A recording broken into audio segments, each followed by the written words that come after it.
पुण्यात जीबी सिंड्रोमनं धुमाकूळ घातलाय। रुग्णांची संख्या झपाट्यानं वाढते, त्यातच आता या जीवघेण्या जीबी सिंड्रोमनं पुण्यात पहिला बळी घेतलाय। त्यानंतर प्रशासन देखील आता अलर्ट मोडवर आलंय। त्यामुळे या जीवघेण्या आजारापासून वाचण्यासाठी नेमकं काय करायला हवं त्यावरचा हा स्पेशल रिपोर्ट। जीबी सिंड्रोमनं वाढवली पुणेकरांची चिंता।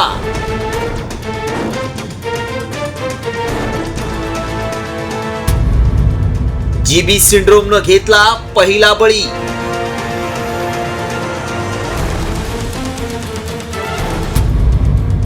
जीबी सिंड्रोम विरोधात प्रशासन अलर्ट मोडवर।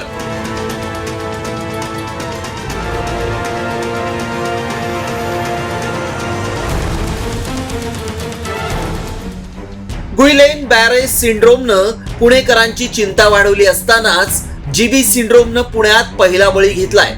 जीबी सिंड्रोमची लागण झालेल्या सोलापूरच्या तरुणावर पुण्यात 5 दिवस उपचार सुरू होते, मात्र उपचारादरम्यान तरुणाचा मृत्यू झाला। पुण्यात कामाला असलेल्या सोलापूरच्या तरुणाचा मृत्यू झालाय। पुण्यात सीए असणाऱ्या तरुणाला जुलाबाचा त्रास होत होता। सोलापुरात कार्यक्रमासाठी गेला असता त्याचा अशक्तपणा वाढत गेला। जीबीएसचं निदान झाल्यानंतर 5 दिवस त्याच्यावर आयसीयू मध्ये उपचार सुरू होते। आयसीयू मधून बाहेर हलवल्यानंतर त्याला श्वसनाचा त्रास सुरू झाला, त्यानंतर त्याचा मृत्यू झाला। पुण्यात जीबी सिंड्रोमचे 74 रुग्ण आढळले, त्यातील 14 रुग्ण व्हेंटिलेटरवर आहेत। मात्र पुण्यात जीबी सिंड्रोमचा पहिला बळी गेल्यानं प्रशासन अलर्ट मोडवर आलंय।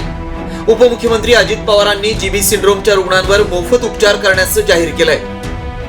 जीबीएसच्या संदर्भामध्ये काल एक नागरिकांनी मला 10 लाखाचं बिल दाखवलं।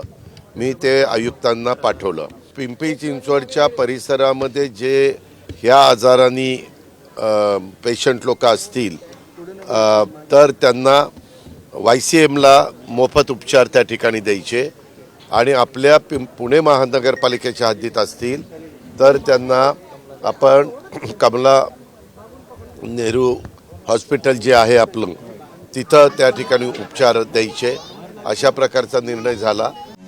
जीबी सिंड्रोमनं पुणेकरांची धाकधूक वाढवली आहे, मात्र या आजारापासून वाचण्यासाठी नेमकं काय करायला हवं ते देखील पाहूया। पाणी उकळून थंड करून प्या।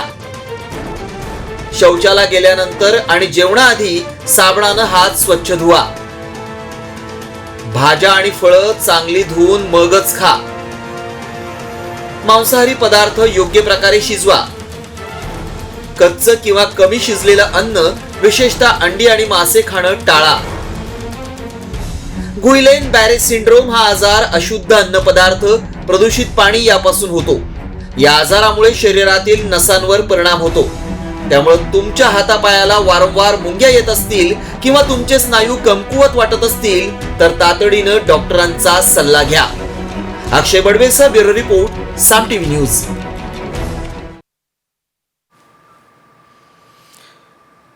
तर या सिंड्रोम बाबत आता डॉक्टरांनी काय माहिती दिलेली आहे आपण पाहूया।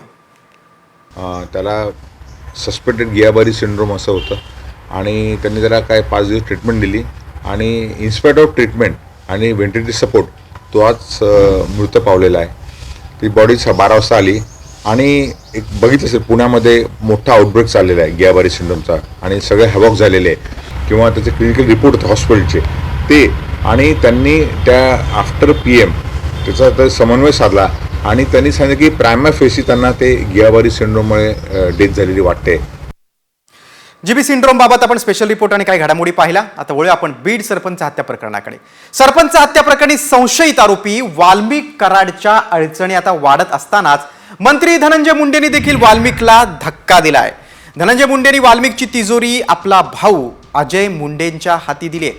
मात्र हे प्रकरण काय आहे त्यावरचा हा स्पेशल रिपोर्ट। कराडला धक्का, मुंडेंची सावध भूमिका।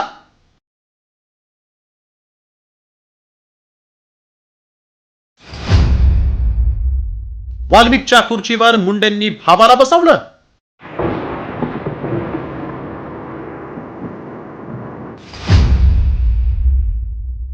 जगमित्र कार्यालयाची सूत्र मुंडे बंधूंकडे।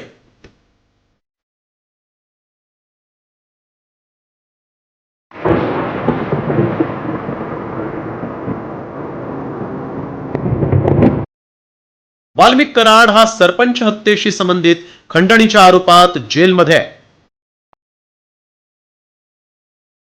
मात्र म्हणतात ना, घर फिरलं की घराचे वासे फिरतात, तसंच काहीसं या वाल्मिकच्या बाबतीत झालंय. कारण वाल्मिकनं ज्या जगमित्र ऑफिस मधून आपलं साम्राज्य उभं केलं, त्याच साम्राज्याला आता हादरे बसायला सुरुवात झाली. वाल्मिक ज्या ऑफिस मधून सगळी सूत्र हलवत होता, त्यालाच धनंजय मुंडेंनी धक्का दिलाय. धनंजय मुंडेंनी वाल्मिकची तिजोरी, जगमित्र ऑफिस आपला चुलत भाऊ अजय मुंडेच्या हाती दिली आहे. मात्र हे अजय मुंडे कोण आहेत पाहूया. अजय मुंडे हे धनंजय मुंडेंचे चुलत भाऊ. बीड जिल्हा परिषदेत राष्ट्रवादीचे गटनेते म्हणून काम. धनंजय मुंडेंच्या अनुपस्थितीत मतदारसंघात सक्रिय. जनतेचे प्रश्न सोडवण्यासाठी वाल्मिकच्या जगमित्र कार्यालयात मुंडे उपस्थित. मुक्का अंतर्गत अटकेत असलेल्या वाल्मिक कराडच्या अडचणीत दिवसेंदिवस वाढ होत चालली आहे. त्यातच धनंजय मुंडे आणि वाल्मिक कराड हे व्यावसायिक भागीदार असल्याचा दावा अंजली दमानिया यांनी केला आहे. जगमित्र शुगर्सची 88 एकर 34 गुंठे जमिनीमध्ये Karad Munde partner. Jagmitra sugar mill मध्ये राजश्री मुंडे आणि वाल्मिक कराड संचालक. व्यंकटेश इंडस्ट्रियल सर्व्हिसेस मध्ये राजश्री धनंजय मुंडे आणि वाल्मिक कराड एकत्र. 2022 मध्ये कंपनीचा नफा 12,27,00,000 रुपये. कंपनीनं 2022 मध्ये अखेरची बॅलन्स शीट भरली. इंडिया सिमेंट कंपनीची फ्लाय ॲशच्या वाहतुकीतही या कंपनीचा सहभाग. कराड मुंडे यांच्यात जमीन एकत्र, कंपनी एकत्र, फ्लाय ॲश वाहतूक एकत्र असल्याचा दावा. कराड हा मुंडेंचा निकटवर्तीय असल्यानं सत्ताधारी आणि विरोधी पक्षाच्या नेत्यांकडून धनंजय मुंडेंच्या राजीनाम्याची मागणी केली जाते. प्रशासनाला पण मोकळा श्वास दिला पाहिजे काम करायला, आणि त्यासाठी धनंजय मुंडे साहेबांनी हा राजीनामा दिलाच पाहिजे, सरकारने घेतला पाहिजे. दिवसेंदिवस वाल्मिक कराडचा पाय फुलात जातोय आणि त्यामुळे वाल्मिकला दूर करून धनंजय मुंडेंनी अजय मुंडेंकडे जगमित्र कार्यालयाची सूत्र सोपवल्याची चर्चा रंगली आहे. मात्र वाल्मिकच्या कारनाम्यांमुळे मुंडेंनी खांदेपालट केलाय की सावधगिरीचा उपाय, हे पाहणं देखील महत्वाचं ठरणार आहे. ब्युरो रिपोर्ट, साम टीव्ही न्यूज. तर दुसरीकडे सामाजिक कार्यकर्त्या अंजली दमानिया यांनी वाल्मिक कराडवर उपचार करणाऱ्या civil surgeon doctor Ashok Thorat यांच्यावर गंभीर आरोप केले. अशोक थोरात यांचं आलिशान हॉटेल असल्याचा आरोप अंजली दमानिया यांनी केलाय. थोरात बीड रुग्णालयात सिव्हिल सर्जन आहेत, त्यांची चौकशी व्हायला हवी असं दमानिया यांनी म्हटलं. बघा दमानियाने या संदर्भात काय ट्विट केलं आपण पाहूया. अंबेजोगाईतील Piyush inn hotel doctor Ashok थोरातांचं. हे माजी आरोग्यमंत्री विमल मुंदडा यांचे OSD होते. डॉक्टर अशोक थोरातांची पुन्हा बीडमध्ये बदली कुणाच्या आशीर्वादानं? 11 रुग्णांना बाहेर काढून एक ठणठणीत गुन्हेगार ICU मध्ये ठेवला. आता दमानियांची आरोपांची दखल घेतली जाणार का हे बघणं महत्वाचं आहे. दुसरीकडे जरांगे पाटलांनी देखील आरोप केलेत. वाल्मिक कराडला काहीही झालं नाही, सत्तेचा वापर करून त्याच्याकडे अधिकारी पाठवले जात आहेत, रुग्णालयात षडयंत्र रचलं जातंय असा गंभीर आरोप मराठा आंदोलक मनोज जरांगे पाटलांनी केलाय. यावेळी त्यांनी पोलिसांचे CDR काढण्याची मागणी देखील केली. त्याला काही झालेलंच नाही. सरकारमधला मंत्री सत्तेचा गैरवापर करून आतून लोक पाठवतोय, त्या पद्धतीनं षडयंत्र सुरू आहे अशी शंका आहे. दवाखान्यात नेलं जातंय, तिथून षडयंत्र रचलं जातंय. जोपर्यंत आरोपी तिथं होते तोपर्यंत, आणि त्याच्या अगोदरचे 8 दिवस, आणि आरोपी जितके दिवस होते तितके आजपर्यंतचे त्याची CDR काढा. गेवराई पोलीस स्टेशनचा PI का EPI त्यालाही घ्या. मी 15 दिवसापूर्वी सांगितलं होतं ते रगा गेल्यात, मग रगा गेल्यात आरोपी.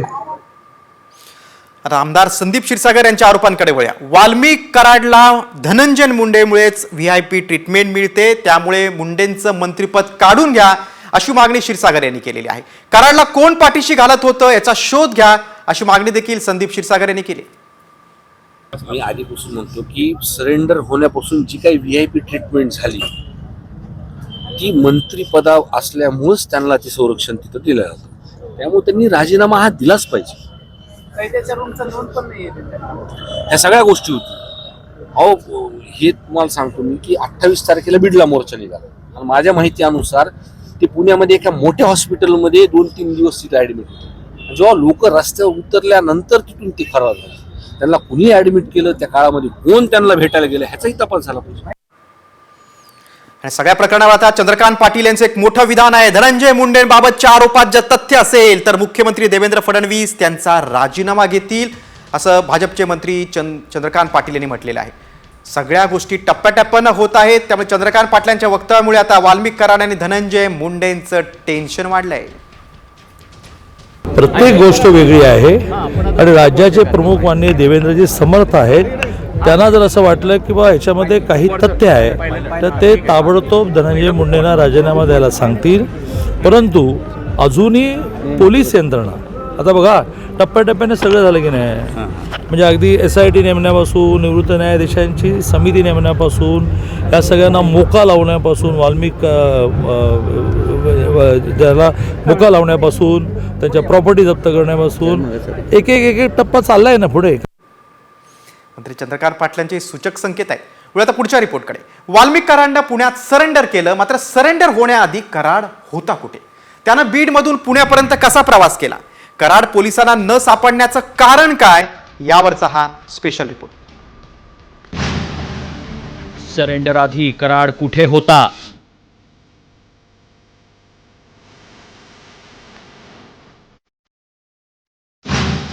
आधी बीडमध्ये तळ, मग पुण्यात पळ.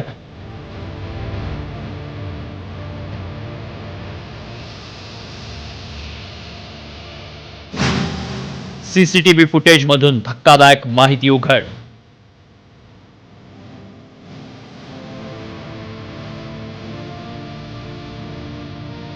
वाल्मिक कराड सरपंच संतोष देशमुख हत्या प्रकरणात मकोका लावलेला हाच तो संशयित आरोपी.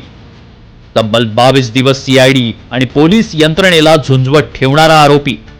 मात्र हाच वाल्मिक कराड 31 डिसेंबरला सकाळी 10:55 फिल्मी स्टाईलनं थेट पुण्यात CID ऑफिसमध्ये शरण येतो. मात्र शरण येण्याआधी वाल्मिक बीडमध्ये तळ ठोकून होता हे आता स्पष्ट झालंय. कारण 30 डिसेंबरच्या मध्यरात्री कराड बीडमधून पुण्याला जात असतानाचे CCTV फुटेज समोर आलेत. काळ्या काचा असलेल्या 3 आलिशान गाड्यांचा ताफा घेऊन कराड बीडमधून थेट पुण्यात पोहोचतो आणि त्याची खबरही कराडला पकडण्यासाठी जंग पछाडणाऱ्या बीड पोलिसांना लागत नाही. मात्र कराड बीडवरून पुण्याला कसा पोहोचला पाहूया. 30 डिसेंबर रात्री 1:07 ठिकाण मांजरसुंबा पेट्रोल पंप. शरण येण्याच्या आधीच्या रात्री 1:07 कराडनं गाडीत पेट्रोल भरलं. यावेळी त्याच्या गाडीसोबत एक काळी आणि एक पांढरी स्कॉर्पिओ होती. रात्री 1:15 पेट्रोल भरल्यानंतर कराड आणि त्याचे साथीदार एका हॉटेलमध्ये जेवण करतात.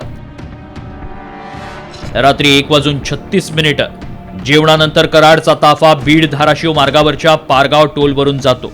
हाच मार्ग पुढे सोलापूर धुळे राष्ट्रीय महामार्गाला जाऊन मिळतो. 31 डिसेंबर ठिकाण पुणे सकाळी 10:55 वाल्मिक कराड CIDला शरण जाण्यापूर्वी एक व्हिडिओ सोशल मीडियावर पोस्ट करतो. ठिकाण पुणे CID ऑफिस. त्यानंतर पुढच्या 5 मिनिटातच कराड फिल्मी स्टाईलनं सरेंडर करतो. वाल्मिक कराड बीडमध्ये खुलेआम फिरत असतानाही पोलिसांना सुगावा न लागल्याबद्दल सामाजिक कार्यकर्त्या अंजली दमान यांनी आश्चर्य व्यक्त केलं. तर धनंजय देशमुख यांनीही पोलिसांवर संशय व्यक्त केलाय. येताना इतक्या वाजता ते एका टोलवर होते, त्याचं देखील छायाचित्र येतं. हे सगळं एका पत्रकाराला कळतं आणि यंत्रणेला कळू नये म्हणजे याला काय बोलावं अशी स्थिती झाली आहे. म्हणून खरा तपास जर व्हायचा असेल तर तो जिल्ह्याबाहेरच होऊ शकेल. आपल्या जिल्ह्यामध्ये टोल नाके आहेत, हॉटेल आहेत, सार्वजनिक ठिकाणं आहेत तिथले CCTVचे फुटेज तुमच्याकडे आलेत का? कारण असं दिसतं ह्या कालच्या सोशल मीडियातल्या फुटेजवरून की आरोपी सगळे जिल्ह्यातच होते. वाल्मिकनं फिल्मी स्टाईलनं सरेंडर केलं. ती गाडी शिवलिंग मोराळेच्या नावावर आहे. याच गाडीनं कराड राज्यभर हिंडला. एवढंच नाही तर सरेंडर होण्यापूर्वी कराड बीडमध्ये तळ ठोकून होता. तो बीडमधून पुण्याला गेला. त्याचे CCTV सध्या समोर आलेत. मात्र पोलिसांनी कराडचा माग काढताना CCTV तपासले नव्हते का? कराडला पोलिसांचं अभय होतं का? याबरोबरच बीडमध्ये सरेंडर होणं शक्य असताना कराड पुण्यात शरण का आला? असे अनेक प्रश्न अजूनही अनुत्तरित आहेत. ब्युरो रिपोर्ट, साम TV. बीड सरपंच हत्या प्रकरणानंतर आता वळूया काही राजकीय बातम्यांकडे. खासदार संजय राऊतांनी पालकमंत्री पदावर केलेल्या मोठ्या दाव्याची बातमी आहे. मुख्यमंत्री परदेशात असताना दिल्लीतून दबाव आणून पालकमंत्री पदावर स्थगिती आणल्याचा दावा राऊतांनी केलाय. हा मुख्यमंत्र्यांचा अपमान आहे असं देखील त्यांनी म्हटलंय. दुसरीकडे पालकमंत्री पदाचा वाद नाही असं फडणवीस म्हणालेत. मी कसं काय सांगणार, पण नक्कीच दिल्लीतून दबाव आला. मुख्यमंत्री परदेशात होते. महाराष्ट्रातल्या गुंतवणुकी संदर्भात त्यांच्या काही तिथे बैठका चालू असताना महाराष्ट्रामध्ये पालकमंत्री पदावरून पेटवापेटवी होते. धमक्या दिल्या जातात, रस्त्यावर टायर गाळल्या जातात, गाड्या अडवल्या जातात. काय झालं या राज्यामध्ये? कुठला वादच नाहीये.